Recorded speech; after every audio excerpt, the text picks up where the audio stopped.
bana tekel kara dio kartuman walla chenga jandang ra wuje bangwan ka pay wal kel ron jandang ra wuje jandang ra wuje die amal kali wuje woki ya bas ni kun dialin chengen dialtin an ga duna mai kalarur wa gaila tekel kiye an walle cha je kono kor mo kor mo ga amala lan aka to go walong rai wai ka libya kala lur jal dial gad jinuf tin la bagre libya kele gurun walle no ne ba biji wona je bani chode ling kate ga tini te bana banang ka je ka bana ling ka je kon dia kon ne dia lin to me shadin ka radio kartum kur gur ku shudu wa shalma musa kanwal ka nora wona me ka libya ngaram kai la long me shun kai la nora rona be nga wona me ba na ka 2023 ka shari dashir ka beneda na ibe ka station ya be je libya wona me na me kane shop jiwe nora junubin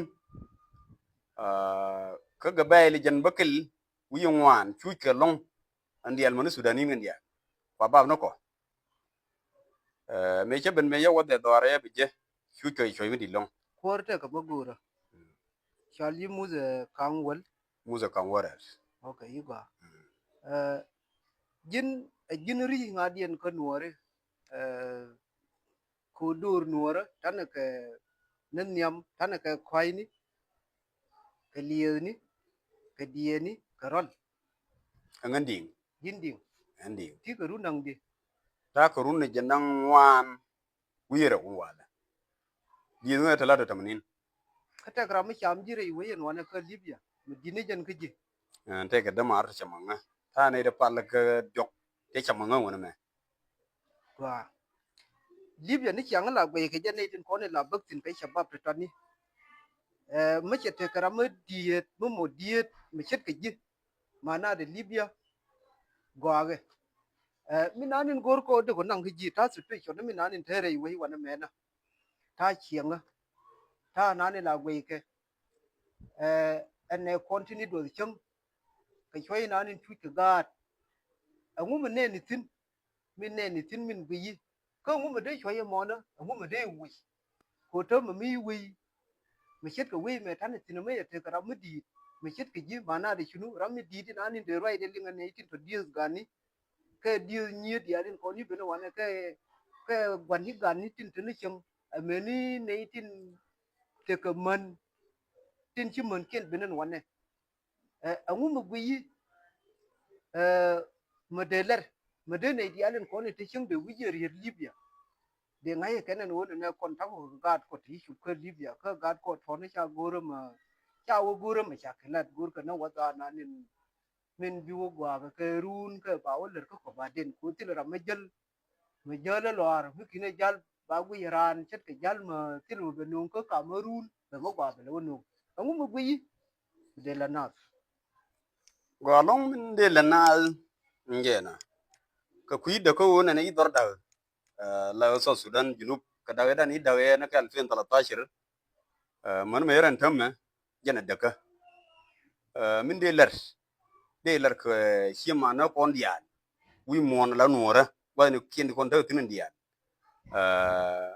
kutaga markam kutaga canada kutaga australia tika kenya tika uganda tika junub min de lar ka ku shumo wona ne ta te kon nora me doy me adoy no kon ko koruna tie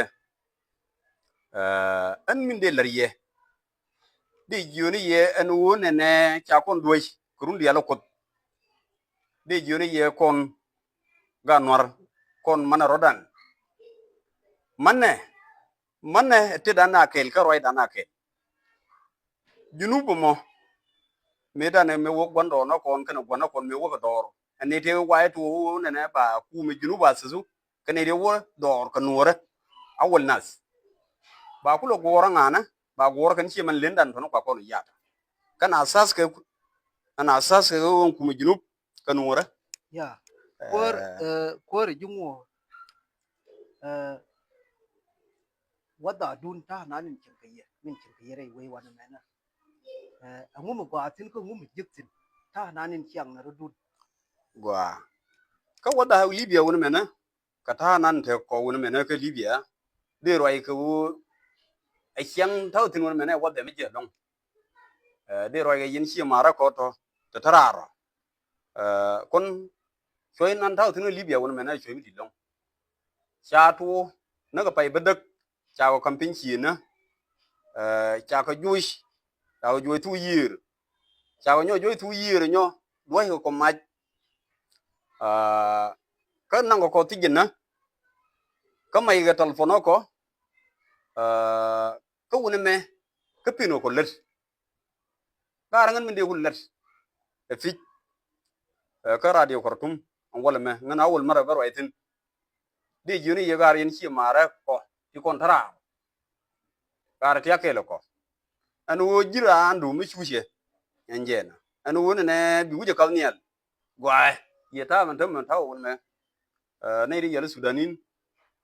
ne ke UN woni me tam me ani di kon to di fin ke junubin kwar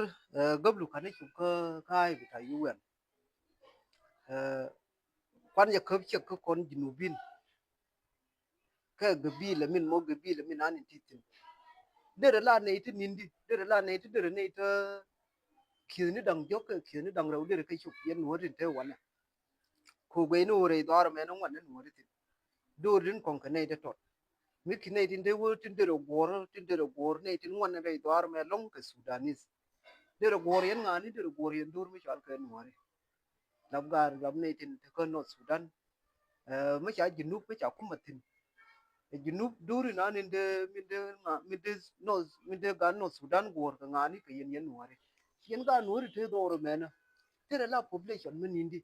ameni ga kun ameni man kun ka man de kala ne ite yani de kam de shu fakan ka wuni ba anai dang kiti de shu fakan ya ten man minanin goyine minanin gore bina wula right ka goyinanin guyi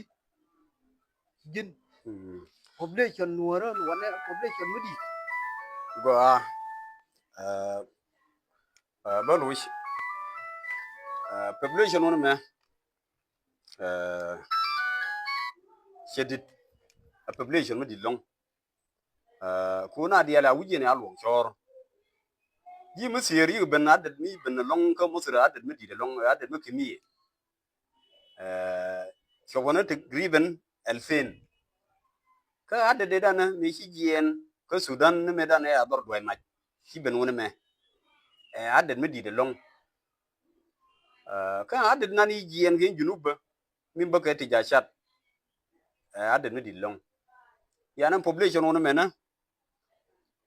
rada na grip kamsa 1000 ka adad junubin kon ten wona ko kon mora sito junubin ko mi mo ko ne ne edit ke population wona me na ko na me dana te ko sudan me ko dor na da gwae enjen la para ro de finga gat lakini me do da ram lo junub ko nga yen junub yen de ka che won wan won na bo li yer ka libya ataman tane doro men metam yen wor te wana kai junubin te wana yamu wujun kai liu be ne yer ka be na ka wai wuje wona me lo na gwe ga yer ne ko no gwe ga yer ga shabab ko ne ko no to family na gwe ga na UN ka UN til me la ko tam me enjen an wo daro le rodwor dara joy na yin jirar ko mi ya wur an wo ne an ko ndo libya joy na ndo tin rel ga ya anne daro ye ta nan te kan tudani ne kin ko ndo kan de tedi me yanan ne ko ni jege rela din je wona me na long tin na kan de ka sudanin ni jago wo mu yo wa kan ye kin ko ndara ti moy ke ti ko moy che jo ti wur wo ka makati bita UN ko na ta ko ne ko ti chu ke libya ko ngai libya wona me na enjen ti le mo gwa raide enjen ci wala da enjen mi kan ka telefonu nan ka bai do hay ma ke mu kan kai do ma ke bu ti jin ke til mi lel ba ila had na ruwan enjen na ile ke yu to lat enjen ba yu jina na ke ku ben yu ku ben la wi lom ni yuku ba jem no ku dial ba ka tol an tal fu nan de ji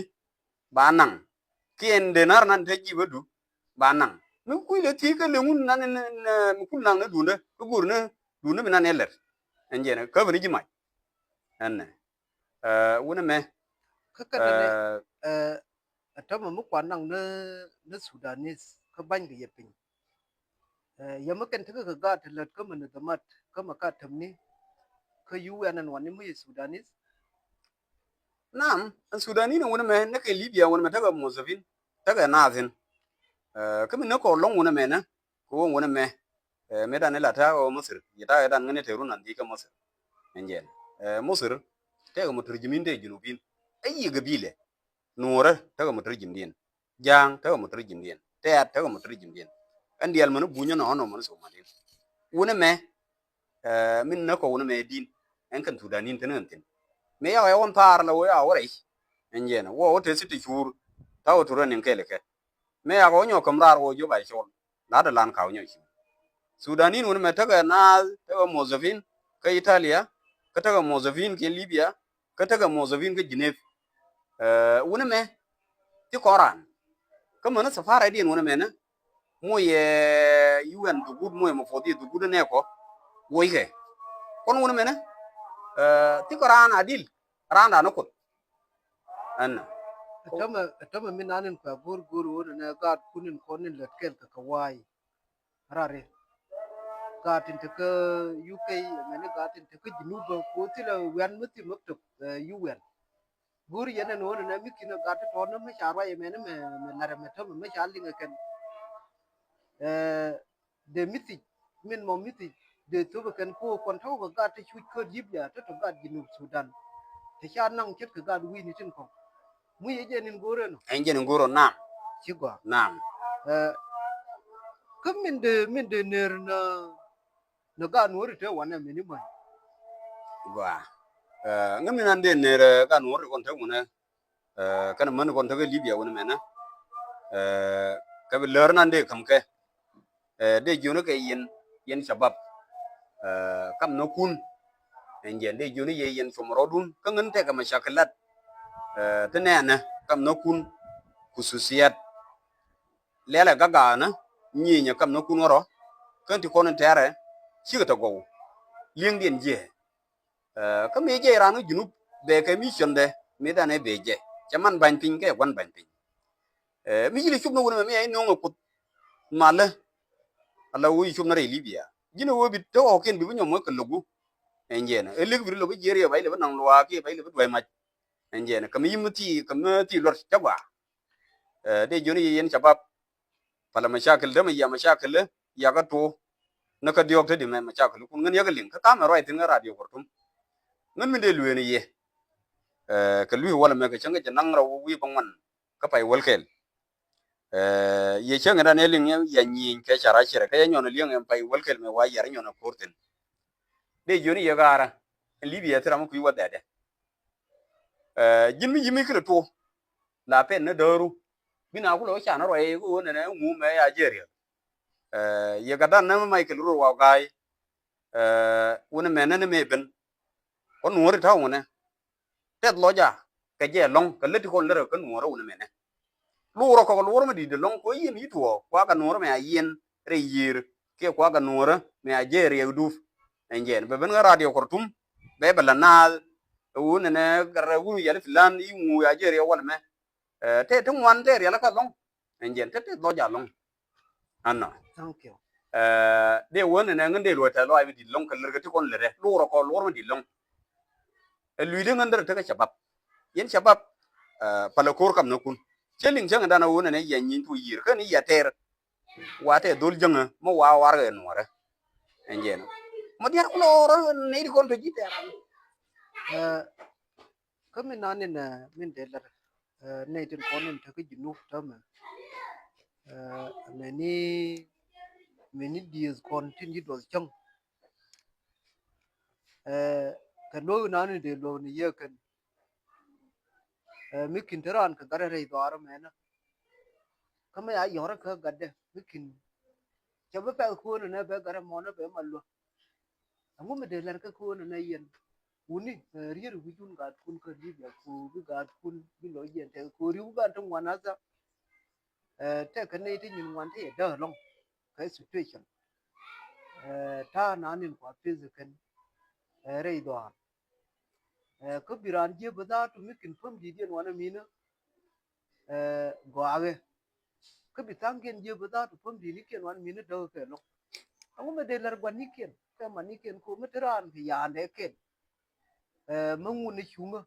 ke ka no pi ka jen fetere men mi yo te fi rei dwar yo te nyaje mate ga dang yang mate tin ko ni je ko ne mu wi wo pa yo to ton bi je ka ga du mate ka jibya mu wa ro do je te ka do angu me de lar ke Gua a fitch min de lar di kon kon do ga jinu la gwana kon kana mana kon kon do rekin de juni yangan ka shoye mata tin libya ka shoye nan tiatin woni mi ka jinu ka kel enjen tiga different en jinu kon ngai je tiara mai mi di long tiara fina ka tiara juan rin wan kon ngai je chawo ku en won wode nan tiatin wode masap kon min de lar ye ran hiendu min mo hiendu ki riemdu min chi dies chu kun chu wona ne jena mo we mo me chu ne ndoro mo chengi jien kri la ler chu kun la wo gu yen ne we le lo me je runu na mo la ya wo me te ra cha ngai e ma la na ko nora ba ko wona ne nyur rwat en jala daw angara mo kunu kun me kunu ga libya wona me la wo gu yen la wo ne sharma ra me shirim ne jen ke ma runu na mo la ko en ne chino kal nian en jen dara ngadi ko ni do ke li jinu ka tong dara lin ko mo we chubra ga yuru enjena mo we gwar ke we let enjena runa na mola de wa gara ngaw mo medana akoy kun medana enjena gara chiengwana na ka bere chano ko runa na mola enjen daw gwa ga chin angu me de lar man de ka ke ya wana man ko as population ka man ne di de long de ga lar ngu ka ta na ni de chieng rodien rei dwar ko ramen ko bra na man tabba ko we me te ka man mana de la we me bi re de te ka man ko to me mi we ju ka man ni kon den te do ra chin cheng kel ka kon nan wan ne che ta di ne wan me la ku ka chi man tung wan di ka ben no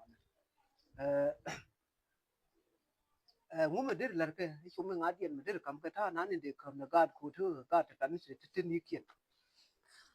gwa long ngam de kam wona mena man ko kon yin bere libya ti to nya mana kon ka to mana kon ka to man kon ka chum nan de lar ke ka mashakil ni kon ti tare do arwon ma ka libya lo kien wona mena mashakil ta kaman ko bi chegge je ne duele mi nani jur na ngarwai ma je ma ka tong rwai ma ka lat be wonang be nong chabab ba uling ne je lika amma sha kala mo chi chabab cha rodin bi falfin ba won na rodin ba ro tu cha ro ka ga nyeti kona te amana ban pin ko won ne ba ko won ne bi jien ala wor ba na ul ro dor ka europe cha ne da ne me je ke cha ba kwish wona me lar na lar ga libya eken sirai da yate be ke ko jugar nyal mu dung ti me ji ne nyaman ngana wan enjeno bi je wona me na ke leti kon lete ci ga lete go me choro de je de do al matot la wo de nyur ke mo de do nura bi je be le nyo pol bar le nyo wo ga di ne wona me ke jel kel ga ne ram nan min ma chode ka jen de le ke jenen wona me ne ko wona ne ngana ra me enjen gon do ara ka jen de tu lu lar me ya no lar mi ye ka no min de tu ne jen de le lar ne ka do anne ko anin de lar ka le mu de lwen ne ke enjen ko wona me ne sirungu wona ne diri nyal diri duwai ko mu wi duwai ni ku me wai wona me ne ke ida ma fal enjen diri lim ni je wona ne lar me lari me le ne le fal enjen atam mi wo bi yero mona kwar ne tin konen yo ke je kan ka dol ka ban ke nyer pin ngu men der lar ka ko cha ji mani ken de ban pin ko ne dia cha de gui na yu ya ne kan ko yu ya til me lar ka na ya lar ya ne til me tin me lar ka ye mana de min anin gwa ka ye to me mu ye ngu men der lar cha bam ni ko me tran ke ni man me te ken ke je mu mo de ayama de ban pin ke de na ngu men der lar ka dol tan tin ko ne la je ke re la tin ko ne lu ka gwa min de lar shabab ti konun to so agin wona mena ti tor kabaten enjen de joni ye yen una lo nuora wore pal nuor la re mi je kala pal do nuor ba le mi je pal do jin ma jin gar wura ma ngi ro do na wona jin gar ching mi di enjen chang ai le mi je nyamo no tia gar ki ti le gar yin je chang ne le mi je mo ngodo ma tia ke yin je mo ngodo ne ke yin je de joni ji wo ban pi ru na mo la chang be yu pal ku yi be ja ko ru na mo la bi pol bi baraka bi o je niam enjen ba kam ji ko an la je yo ngona na ya je na wa chu na ras kiyo ya da fin na ya da fin bi ju ngani ngai enjen de ju ni jin fu kun mate nya mi ya je ke le junu ke ya ra je ga libya wona mena gar ko la ro ke yuru buru ne ne yin gar te ga libya wora nyir non enjen wona ba chu ni italia ke ba chu na ras kiyo enjen ba ibu mu ya zu da de ju ni ya gar ro ya da ne ling chen da ne ke ba jen mu pele ji ke mu lu ji run bi barka da biyo jen ya mo wo nyen wora run na mo la wa wo ne ya nan ku ya gar ngu nga chen pan ata lo ai me di ka po me di long chora kun yen chabab chang lar ye te je nang ke ci go long kwar musa shukran ko walle jana tekel kara dio kartum ku duwe be tekel kiji ka ruwani tin ko tin jilar ni berar lebdo tai sum minani sum na min dong de ku tini ji ka ta na ni de ku ne ri mu bin dial amaten ka tung jalaw ni mungi tung jalaw ni gwa ka ta nana min te junubin ka 64 قبيله من انا حاجه نقول لكم فانا بقول لكم يا اخواني الجنوبيين انا بقول لكم الحكومه بتاع الفقير ده اللي هو الفتن القبائل بتاعت جنوب السودان ال 64 قبيله اذا انت عندك حراره بتاع انه انت زول جنوبي زول وطني بتحب بلدك يا اخي انا بقول لك القبليه هو اللي بيعملوها الناس اللي قاعدين في السلطات بالله عليك اذا كان انت دنكاوي اذا كان انت مرلي اذا كان انت من انيوك اذا كان انت من من الكوتوريا اذا كان انت من الواو من اشولي بالله انا شيء داير اقول لكم يا شباب يا اخواني ان احنا نخلي القبليه الحاجه اللي بيعملوها ابوادنا الناس الكبار دي يا اخوانا نحن نخلوها نحن الشباب ان احنا نحب نفوذنا بعض ونمسك بعض نحن الشعب الجنوب السودان ان شاء الله الحاجه اللي هو اللي بيعملوها الناس اللي في جوبا دي ان شاء الله ربنا يشيل منهم السلطه دي ان شاء الله يجيب لنا زول الكويس اللي نحن دايرينه زي الناس اللي هو اللي بيحبوا البلد اللي دايرين شو يرجع جنوب السودان الناس يبقى في سلام والناس يبقى واحد الشعب الجنوبي يحبوا يتمسكوا بعض ان شاء الله زي دكتور رياض مشار زي الناس التانيين ان شاء الله يا اخوان انا بقول لكم انا والله في نفسي دي انا والله موسى دي انا والله العظيم هسه انا في ليبيا دي ماشي لي تقريبا 3 سنين انا والله هسه لو شفت دينكا ولو شفت شلكا ولو شفت ده من ده انا ما قاعد افرس ناس انا ما بقول والله ده من دينكا ولا انا ده بقول ده من جوبا ولا ده من شلوك انا بقول انا ديل من ابناء الجنوب ديل من ابناء بلديه دي انا لازم انا ما بفرز الناس الحاجه اللي هو اللي بيعملوها في الجوبا دي فتنه دي فتنه اللي هو اللي بيفرتق البلد هسه انت لما تمشي لمصر المصريين انت لما تقول انت لما تسال مصري تقول لك انت من وين ما بقول لك انا من ابن البلد كده يقول لك انا ابن المصر وهنا كمان حتى هنا في ليبيا قاعدين فوق ده ما في حاجه اسمه قبيليه انا من قبيله كده ومن كده يقول لك انا من ابن الليبي انا ليبي ولو في السودان برضه الفتنه هو هسه بيعملوها كان المؤتمر الوطني، هسه هو دمر السودان هسه. اي هو دمر السودان، القبليه هو اللي هو بيفرتك البلد. انت واخوك ذاته انت لو بتاكلوا بعض، لكن انت لو تقول والله ده ما كويس وده ما من كده وده ما من كده، بتفرتك لكم البيت. فانتوا الحاجه انا داير اقول لكم يا جنوبيين، في يوم الليله دي في شهر 11 في يوم ال 29 في عام 2025 دي، فانا بشكركم ومبسوط منكم. وانا بقول لكم يا اخواني يتمسكوا بعض، ونحن نكون ان شاء الله الجنوب ده ربنا يجيب فيها السلام، وان شاء الله والناس اللي قاعدين في السجن ده ان شاء الله ربنا ان شاء الله يحلهم بسلام، وان شاء الله يحلهم بعافيه ان شاء الله. شكرا. وتشكروا، والسلام عليكم وربنا ان شاء الله معكم.